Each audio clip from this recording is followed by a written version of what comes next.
E se a primeira mensagem realmente decodificada da Voyager 2 não tivesse vindo da Voyager 2? E se aquilo que respondeu do outro lado do vazio não fosse um erro, nem uma interferência, mas sim algo que usou a nave como porta? Imagine uma sonda criada em 1977, com tecnologia mais fraca que um telefone antigo, enviando de repente um pacote de dados que não existe em seu software, com padrões que desafiam qualquer lógica técnica. E se o que ela encontrou no escuro entre as estrelas não fosse silêncio, mas uma consciência aguardando há milhões de anos? Algo que agora está falando de volta. A Voyager 2 está hoje a mais de 20 bilhões de quilômetros, viajando a quase 55 mil quilômetros, atravessando a heliopausa, a fronteira final onde o vento solar deixa de existir. Lá fora, não há radiação do Sol, não há campo magnético protetor, apenas o plasma interestelar frio, silencioso e antigo. Mesmo assim, a nave continua transmitindo pela Deep Space Network usando um transmissor de 22 watts, menos que uma lâmpada doméstica. Em julho de 2023, ela enviou uma sequência de sinais distorcidos após um comando errado da NASA, e isso parecia apenas uma falha. Mas quando o JPL recuperou parte desses dados em novembro de 2024, percebeu algo impossível. Dentro da distorção, havia um padrão repetitivo, um intervalo temporal que a Voyager 2 não é capaz de gerar. A análise revelou modulações com periodicidade de 3,6 segundos, idênticas às registradas por instrumentos da sonda em 1986, quando ela passou perto de Urano. Só que agora, nada justificava esse eco temporal surgir. Se isso já está mexendo com a sua cabeça e você quer que eu continue abrindo arquivos que a própria NASA reluta em discutir publicamente, esmaga o like agora e ativa o sininho. Porque o que acontece daqui 3 minutos simplesmente não deveria existir em nosso universo observável. Mas o que o time encontrou dentro daquele ruído, ninguém estava preparado para ver. A primeira anomalia não foi o padrão rítmico, foi a energia. O pacote de dados recuperado apresentava picos de amplitude que a Voyager 2 já não consegue produzir desde 2011, quando seu gerador termoelétrico caiu abaixo do limiar de estabilidade. Ela deveria estar emitindo sinais fracos, quase afônicos, mas aquele pulso ultrapassava 4,2 dBm acima do esperado. E aqui está a contradição. A nave deveria estar se apagando lentamente, mas parecia mais forte do que há 15 anos, como se algo estivesse amplificando o sinal. O DSN conferiu interferência terrestre, solar e até ruído de fundo galáctico, mas nada batia com o padrão detectado. E havia outra coisa. A modulação apresentava uma variação de fase que correspondia a deslocamentos magnéticos, que não existem no ambiente onde a Voyager 2 está. É como se estivesse respondendo a um campo inexistente. E isso foi só o começo. Quando os engenheiros fizeram a reconstrução espectral do sinal, algo imediatamente chamou a atenção. A Voyager 2 estava transmitindo uma sequência de pulsos em banda X com pequenas quebras de fase, que só deveriam acontecer quando a antena da nave sofre micro-oscilação mecânica. Só que a nave está em ambiente de microgravidade pura, sem torque, sem vibração, sem impacto externo possível. Era como se alguém estivesse segurando delicadamente a antena e mexendo nela.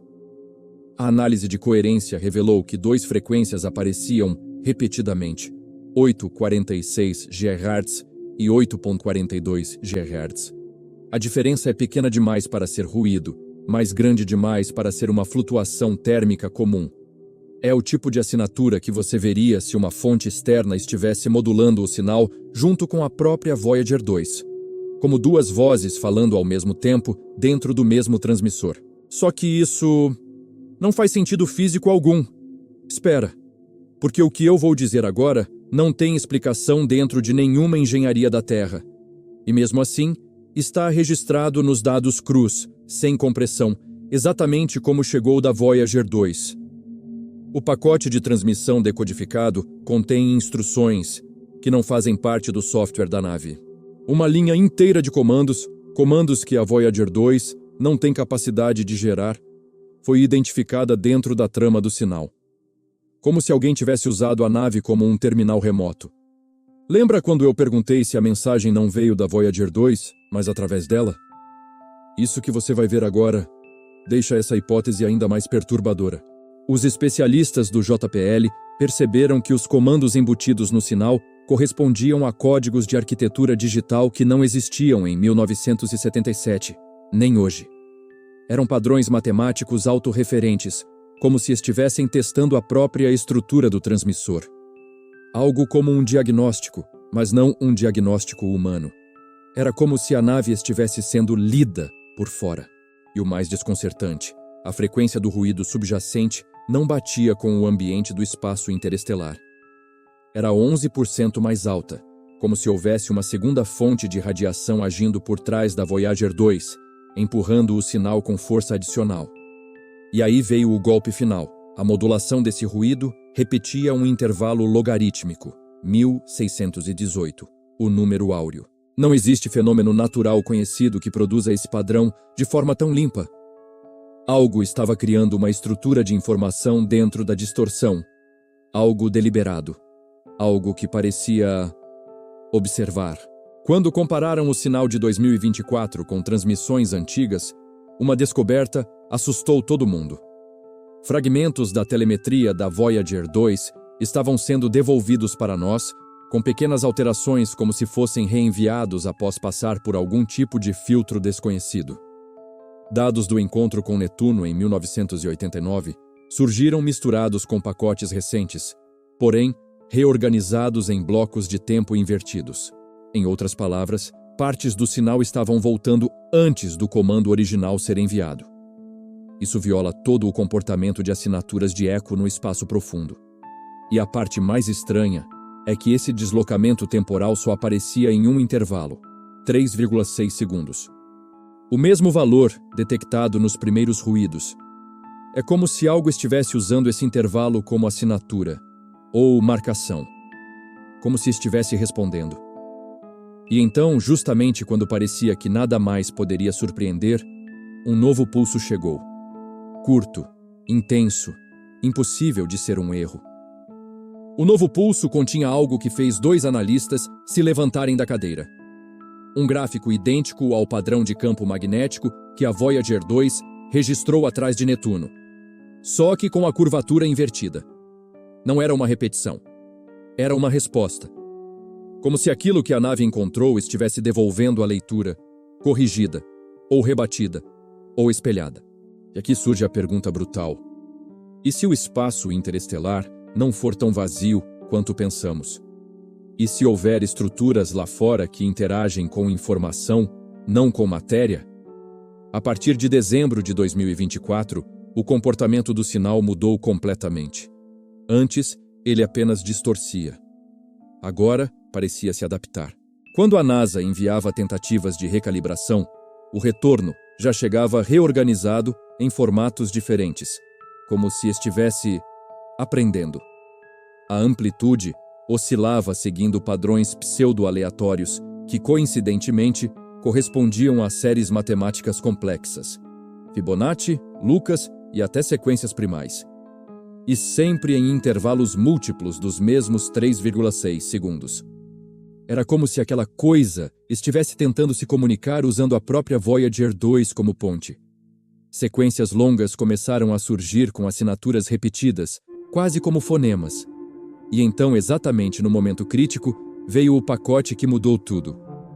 Dentro do pacote mais recente, havia uma matriz de dados tridimensional. Quando renderizaram, ela mostrava um padrão perfeito de ondulação espacial, idêntico ao campo de choque da heliopausa captado pela Voyager 1. Só que este vinha de um ponto, atrás da Voyager 2. Um ponto que não deveria emitir nada. Um ponto onde nada existe. A mensagem não era sobre a Voyager, era sobre o ambiente ao redor dela, como se estivesse mapeando algo gigante, silencioso e invisível aproximando-se. Algo que distorce o plasma como uma sombra distorce a luz. E o mais aterrador, o padrão dessa ondulação se repete a cada 42 dias. Pensa nisso por um momento. Se isso for real, Estamos diante da primeira evidência de uma estrutura interestelar ativa, não necessariamente viva, mas consciente de informação. Algo que reage a estímulos, reorganiza sinais e devolve dados como se estivesse tentando nos mostrar uma paisagem que não conseguimos ver. Talvez a Voyager 2 não tenha encontrado um objeto, mas uma fronteira. Uma camada do espaço onde a informação se dobra, ecoa e retorna alterada. Isso muda tudo. Nossa ideia de comunicação, de distância, até de tempo. E o mais inquietante é que o padrão de 42 dias coincide com pequenas perturbações detectadas pela Voyager 1. Como se algo estivesse atravessando o espaço entre as duas sondas. Como se ambas estivessem sendo observadas ao mesmo tempo. A Voyager 2 foi criada para explorar mundos, mas talvez tenha tocado um limite que nenhuma missão humana imaginou. Talvez, ao sair da heliosfera, ela tenha cruzado um tipo de membrana. Um lugar onde a informação é o primeiro sinal de encontro. Somos uma espécie que aprendeu a falar com máquinas antes de entender o silêncio do cosmos. E agora, um eco distante está nos respondendo. Como se testasse nossa capacidade de perceber. Se você quiser que eu continue investigando esse caso e outros tão estranhos quanto este, se inscreva no canal e comenta aí. Isso é contato ou é eco? Quero ver qual lado da galera está vencendo, porque daqui 29 dias chega o próximo ciclo de 42 dias, e essa pode ser a última chance de entender o que está vindo. E lembra, talvez a Voyager não esteja falando sozinha. Talvez seja apenas a primeira a ouvir.